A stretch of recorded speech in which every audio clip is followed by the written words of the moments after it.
Good morning, नमस्ते हजुरहरु सबैजनालाई मेरो अर्को ब्लगमा स्वागत गर्दैछु। धेरै दिनपछि हाम्रो यता चाहिँ ठुलो पानी आएको थियो र धेरै शान्ति भएको थियो, किनभने गर्मीमा चाहिँ बस्न सकिँदैन हैन, र गर्मी पनि धेरै नै बढेको थियो। र म चाहिँ पानी आएको मौसम हेर्दै हेर्दै धेरै खुसी भएर बाहिर बसेर पानी पिउँदैछु। यो चाहिँ भिडियो बिहानदेखि नै सुरु भइसकेको छ। एउटी हाउसवाइफको, एउटी बुहारीको, एउटी आमाको घरको काम कति हुन्छ हे, र त्यही भिडियो म चाहिँ आज तपाईहरुको माझ लिएर आएको छु। र हेर्नु न, पानी कस्तो मजा आइरहेको छ। पानी देखेर शान्ति भएको छ, काम गर्न पनि फुर्ती लागेको छ। म चाहिँ एकछिन पानीलाई नै हेरेर बसेको, कति खुसी लाग्यो पानी आएको देखेर। गछ गछनी जीव जन्तु सबैलाई नै पानी चाहिएको थियो। खेती गर्ने मान्छेलाई साग सब्जी पुरा रुखो भइसकेको थियो, मरिसकेको थियो। फूलहरू मेरा कति जागेका थिए, ती फूलहरू पनि मरिसकेका थिए गर्मीले। र एक महिना घाम लाग्यो भने पनि एक दिनको पानीले शान्ति गरिहाल्छ, र एक महिना पानी आयो भने पनि एक दिनको घामले सुकाइहाल्छ। हो केही नभन्नुहोस् त, यो प्रकृतिको नियम चाहिँ हामी कहिले बुझ्नै सकिँदैन।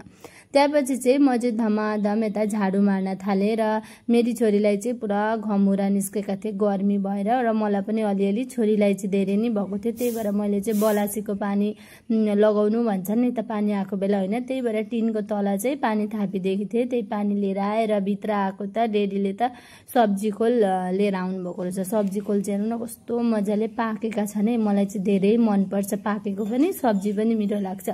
त्यसपछि चाहिँ म लाउ बोकेर पुरा आफूलाई हनुमान जस्तो लाग्दैछ कि हनुमानको गदा बोके जतिकै गरेर यहाँनिर लाउ लिएर किचनमा पसिसकेर अघि मैले तपाईलाई देखाएको थिएँ नि पाकेको सब्जी खोल भनेर। यति नै मिठो लाग्छ कि मलाई के भन्नुहुन्छ, नखाइकन काम गर्नै सकिन, र त्यही धमाधम खान थालेँ। र यता लाउ साउ पकाइसकेँ, त्यसको पछि चाहिँ भिन्डी पनि काट्दैछु। बिहान चाहिँ कति धमाधम हुन्छ है। त्यसको पछि छोरी आज स्कुल जाँदिनौ? स्कुल खोइ डेडी गइहाल्नु भयो, फेरि घाम लाग्ने परे। बिहान पानी आएको थियो,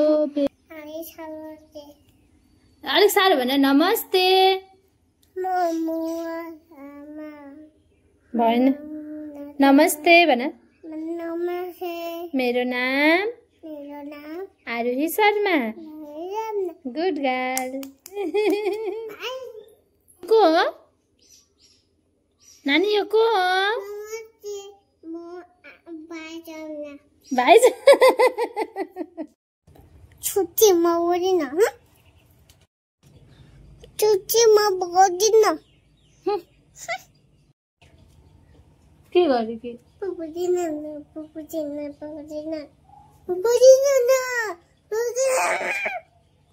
मायाले भन। हजुर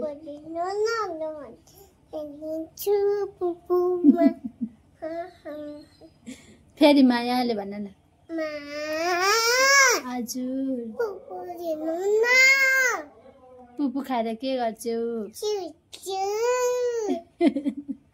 तिमीले खानाहरू बनाइसके, यसो हेरेको त छोरी उठिन्छन्। छोरी उठेपछि चाहिँ उसँग एकछिन म खेल्नै पर्छ। हेर्नु न कति ऊ के र के भन्छन्, उसले जे भन्छन् त्यही गर्नै पर्यो, र उसलाई पनि फ्रेस हुन्छ भनेर एकछिन चाहिँ म उसँग खेलेरै बस्छु। त्यसपछि चाहिँ खानासाना खायौँ हामी आमा छोरीले, र थालबटुकाहरू धुन थाले। त्यसपछि चाहिँ यताउति गऱ्यो। छोरी कहाँ गइन् भनौँ, टिभी नै हेरिरहेकी हुन्छन् है। मेरो छोरीले चाहिँ साउथ इन्डियन फिल्म यति नै मन पराउँछिन् कि के भन्नुहुन्छ।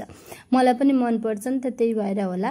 त्यसको पछि चाहिँ मैले आज बिहान कपडा त धोकी थिएँ, सुकाकी चाहिँ थिइनँ घाम, किनभने बिहान चाहिँ पानी आएका थिए, तर एकछिन पछिबाट त उही त हो, गर्मी त भइ नै हालेको थियो। तर पनि हिजो अस्तिको भन्दाखेरि चाहिँ अलिक कम्ती नै थियो पानी आएर, गर्मी हावा पनि मारिरहेको थियो। र अहिले चाहिँ भइसकेको थियो दिउँसो, र भात बिहान खाएको, अब चाहिँ अलिअलि भोक लाग्न थालेको थियो। आज चाहिँ मैले रोटी सोटी केही पनि बनाइनँ। आज चाहिँ म चाउमिन बनाउनु पर्यो भनेर यता रेडी गर्दैछु, किनभने चाउमिन चाहिँ धेरै दिन भइसकेको थियो ल्याएको पनि। खाने भन्दै त्यत्तिकै हुन्छ, गर्मीमा खाना पनि मन लाग्दैन है। र त्यस्तो सब्जीहरू पनि केही पनि थिएन, र टमाटरहरू हालेर मैले चाहिँ यहाँनिर चाउमिन कस्तो रहेछ? टेस्टी छ। वाउ, मेरो छोरीले चाहिँ फास्टफुड त्यसरी खाएकी छिनन्, पिरो छ भनेपछि ऊ खाँदिनन्। अनि आज चाहिँ घरमा बनाएर दिएको त कति धेरै खुसी भइन्, नभन्नु न। कति मिठोमा बहुत मिठो छ भनिरहेकी थिइन् मलाई। मैले नसोधिकन नि ऊ आफै आएर आमा बहुत मिठो छ भनिरहेकी थिइन्, पुरा खुस छु।